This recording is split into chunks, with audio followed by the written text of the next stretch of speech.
ہمارا پچھلا لیکچر علم کا سمندر، دور نبوت کے پھول، اس کا جو سلسلہ چل رہا ہے وہ کمپلیٹ ہوا تھا اس جگہ پہ کہ یہ سیدنا معاویہ رضی اللہ عنہ کی خلافت کا واقعہ تھا کہ شاہ روم کو ان کے تمام ورثاء میں سے ان کا جو ایک وزیر تھا اس نے یہ تجویز دی تھی کہ مسلمانوں کو علماء کے ذریعے ہرایا جا سکتا ہے، اور اس میں انہوں نے کچھ ایسے الفاظ مرتب کیے جو ایلچی لے کر آپ مسلمانوں کی خدمت میں، یعنی سیدنا معاویہ کا جو دور تھا ان کی خدمت میں حاضر ہوا اور خط پیش کرتے ہوئے گزارش کی کہ شاہ روم کو چند مسائل کی پیچیدگیوں کا سامنا ہے، آپ اپنے علم کی پیاس بجھانے کے لیے اس نے آپ کے پاس یہ خط بھیجا ہے اور ان سوالوں کا جواب مانگا ہے۔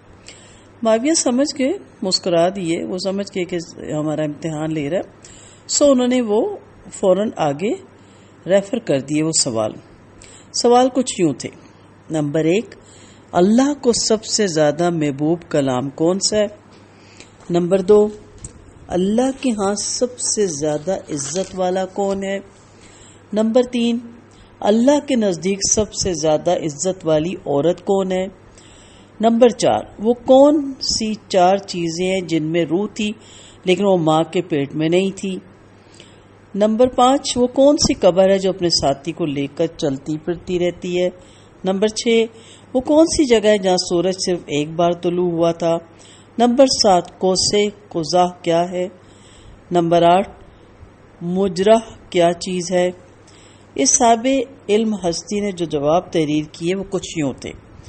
نمبر 1، اللہ کو سب سے زیادہ محبوب کلام سبحان اللہ والحمد للہ ولا الہ الا اللہ واللہ اکبر ولا حول ولا قوت الا باللہ ہے۔ دوسرا جواب تھا، اللہ کے نزدیک سب سے زیادہ عزت والے انسان آدم علیہ السلام، کیونکہ ان کو اللہ نے اپنے ہاتھوں سے پیدا فرمایا، اپنی روح ان میں پھونکی، ان کو فرشتوں سے سجدہ کروایا اور تمام چیزوں کے نام بھی سکھائے۔ عورتوں میں اللہ کے نزدیک زیادہ عزت والی عورت مریم بنت عمران علیہ السلام ہے۔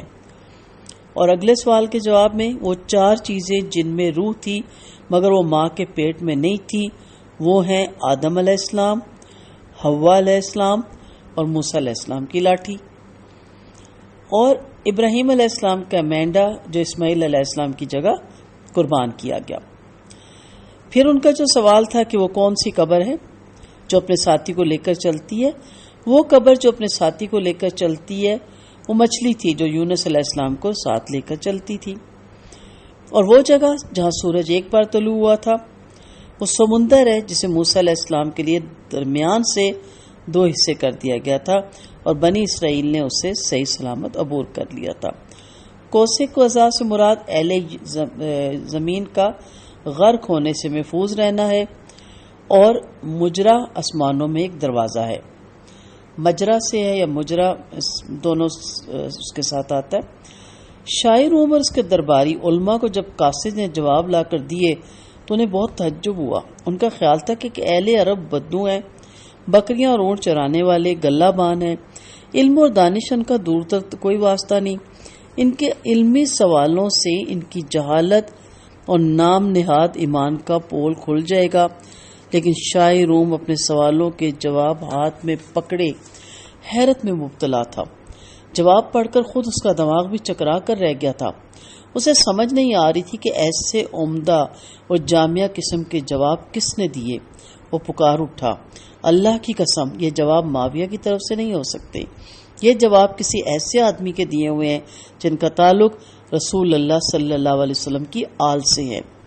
یہاں شاہ روم کے جملے سے معاویہ رضی اللہ عنہ کی تحقیر کا پہلو نہیں نکلتا تھا، بلکہ وہ پیغمبری کے مرتبے اور مقام کو اچھی طرح جانتا تھا۔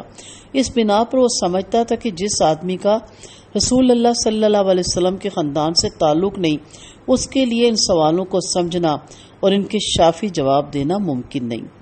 وہ صاحب علم نبی کریم صلی اللہ علیہ وسلم کے چچا زاد بھائی عبداللہ بن عباس رضی اللہ عنہ تھے۔ آپ کا شمار ان صحابہ کرام میں ہوتا تھا جنہوں نے بچپن ہی میں رسول اللہ کی تصدیق کی اور ایمان لائے اور آپ صلی اللہ علیہ وسلم کی تعلیمات کے زیر سایہ آ گئی۔ آپ کے والد گرامی عباس بن عبد المطلب اپنے بھائی ابو طالب کی وفات کے بعد رسول اللہ صلی اللہ علیہ وسلم کی مدد کیا کرتے تھے، لیکن آپ نے اسلام قبول کرنے کا اعلان تاخیر سے کیا تھا۔ کچھ دیر اپنے اسلام کو چھپاتے رہے۔ جب جنگ بدر ہوئی تو مشرکین مکہ کے ساتھ مل کر مسلمانوں سے جنگ کے لیے نکلے۔ اس موقع پر رسول اللہ صلی اللہ علیہ وسلم نے اعلان کیا، جو آدمی عباس کو ملے یعنی اسے پائے وہ اسے قتل نہ کرے، کیونکہ وہ صرف مجبوری کی حالت میں نکلے ہیں۔ ابو البصر کعب بن عمر رضی اللہ عنہ نے عباس رضی اللہ عنہ کو قید کر لیا تو انہوں نے خود ہی اپنا فدیہ ادا کیا اور مکہ واپس چلے گئے۔ عباس رضی اللہ عنہ کی وصیت کتابوں میں محفوظ ہے جو انہوں نے اپنے بیٹے عبداللہ کے لیے کی۔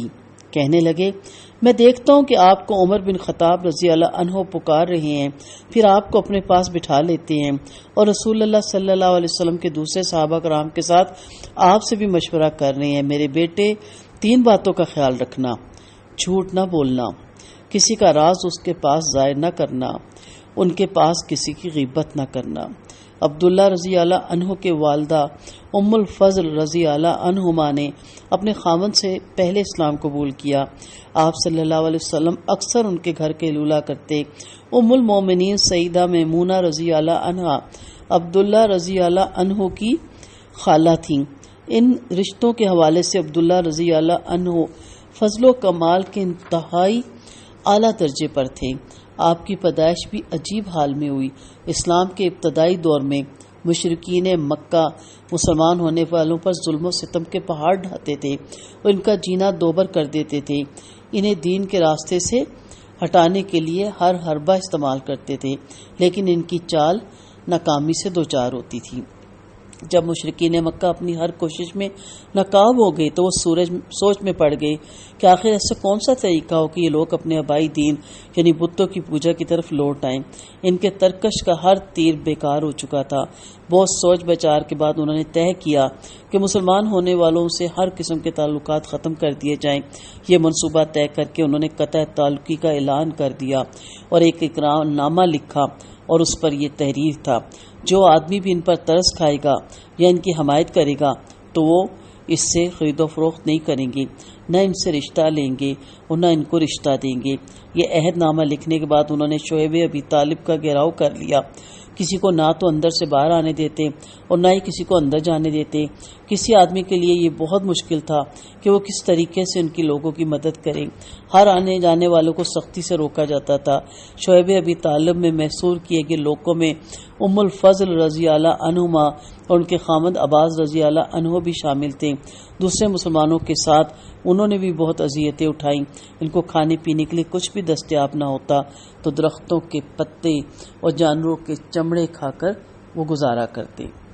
انشاءاللہ کنٹینیو رہے گا، اگلے لیکچر میں اس کو مزید ہم پڑھیں گے۔ السلام علیکم ورحمۃ اللہ وبرکاتہ۔